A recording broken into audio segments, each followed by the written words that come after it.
Kuna uwezekano mkubwa wa Rayvanny Chui all the way from next level kwenda kuperform katika kombe la dunia I mean World Cup.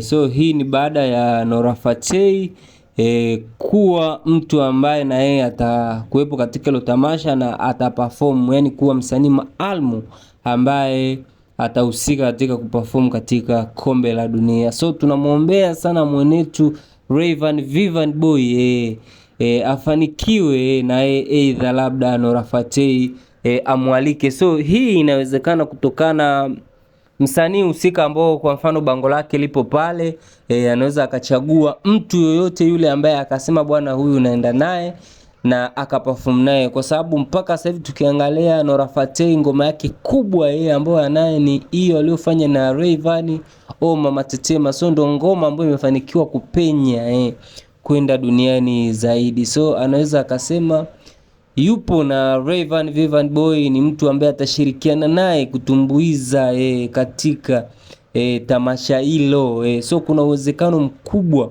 wa mwenetu Rayvanny kwenda kuperform katika kombe la dunia. So kwa mfano akibahatika kwenda kuperform katika kombe la dunia World Cup, atakuwa ndio msanii wa kwanza kutokea hapa East Africa kuperform katika kombe la dunia.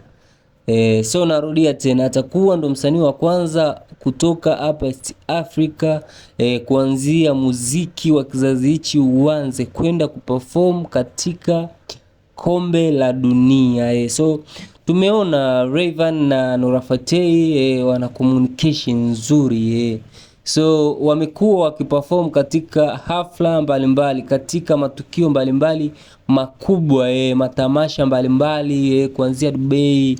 So tumekuwa tukiona ni zaidi ya mara 3 wamekuwa wakienda kuperform katika matukio makubwa sana. So na fikiri raundi hii tutegemee lolote linaweza kutokea. Hii itakuwa ni kubwa sana katika kiwanda chetu cha muziki huu hapa Tanzania. Itakuwa ni kubwa sana kwa sababu ni haijawahi kutokea na sijajua itakuwaje kwa Rayvanny, kwa sababu tunajua Rayvanny sio mtu wa kupoa sijajua wachambuzi wataziweka wapi sura zao. So tutegemee lolote linaweza lika happen muda wote. Rayvanny akaenda kuperform katika World Cup, kombe la dunia so hii itakuwa ni kubwa sana katika muziki wetu. So ni hapo maoni yako kutokana na haya yote. So unaweza drop maoni yako mimi hapo chini kwenye sehemu ya comment section.